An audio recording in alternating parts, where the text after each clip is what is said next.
Hi class, this is Mr. Russell.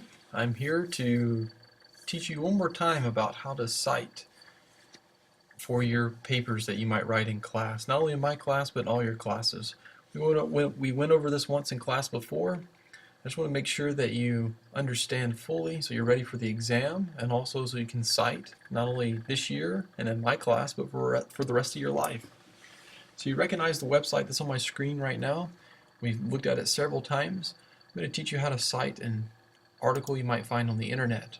And here's my example article. I just typed this in. We were talking about different types of families, and this is a website that came up.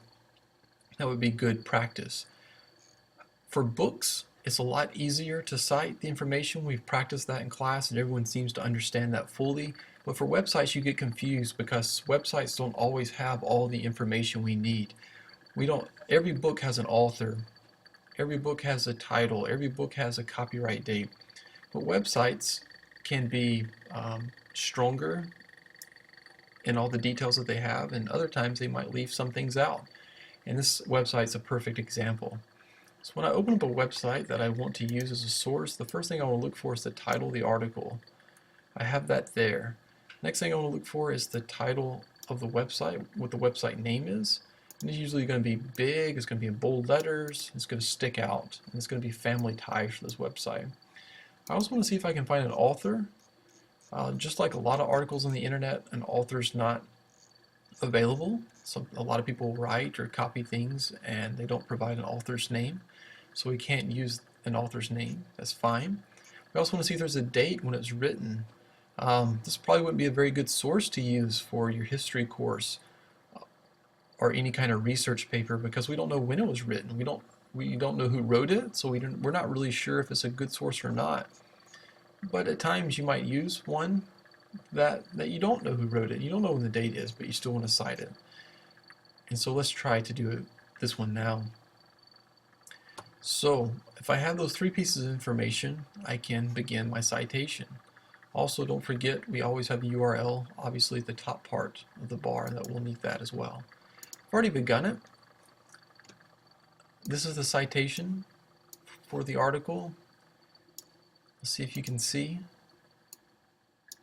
We have family ties, family types. I made a mistake, so I'll change that. That's the name of my article. What are the family types? You can see that's the name of the article. We have the date that it was accessed. Today is October the 16th, 2013. And lastly, you have the website. The website you also see up here. I just copy and pasted that. How did I know to put it in that format? Normally we start with the author's name as we do for books, but since we don't have an author's name, I start directly with the name of the article. How did I know how to do that? Well, I went back to my OWL. I went to MLA format, like we're always in, and I went to how to cite an electronic source. And I used my example that we looked at in class, and I also used the structure available here on this website. And it gives me lots of examples of different cases that you might find on the internet. So I looked very closely to see where the periods were, where the commas were, what I italicize and what I don't, what dates do I use, and then the URL. And that's how I filled in my citation here. Now another thing you need to do in MLA, you need to indent. And with pages, a lot of you have pages, it's a little more difficult to find.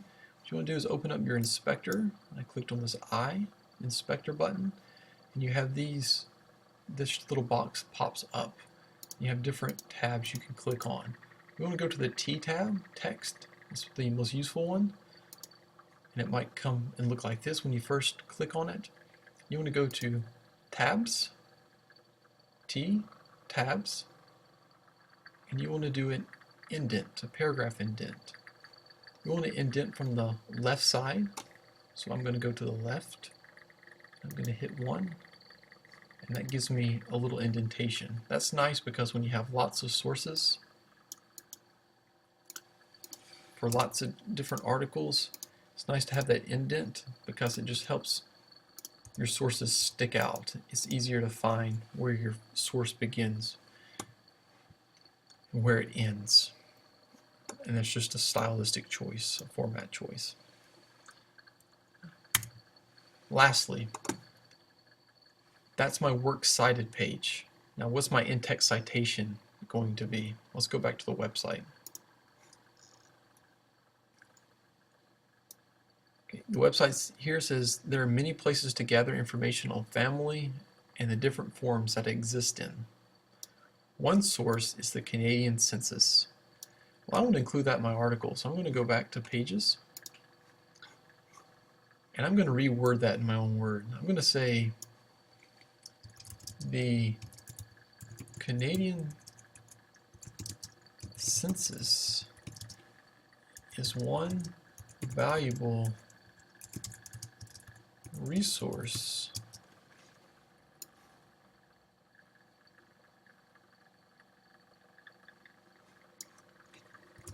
when trying to gather information about different types of families.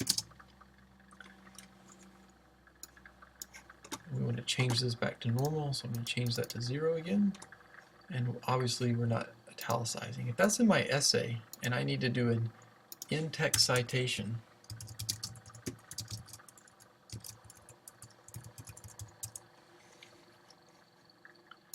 what I need to do first is put my parentheses, and I need to put the author's name. Now again, we don't know the author of this website. We don't know who this author is. So what I would do, I would go back up to my citation, that it goes to my works cited page, and I would go to the first word, what. What. All I need to do is put in the title,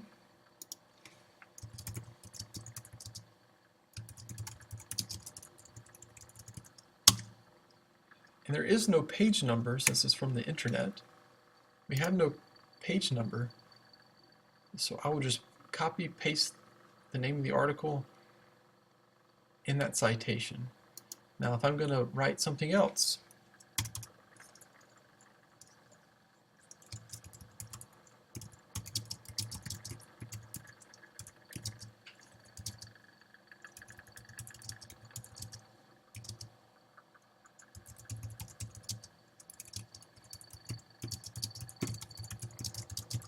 that came from the article that I rewrote in my own words. Instead of copying the whole name of the article each time, after I cite it one time, I can just put the first word that comes in the article. And so when I go back to read it, if I'm the teacher, I know what. I just go back to my works cited page, I find the article that begins with what, and I know that's the citation. So then as the teacher, I can click on my hyperlink, the website comes up, and I know exactly where you got that information from, and I can check it and see if it's a good source or not.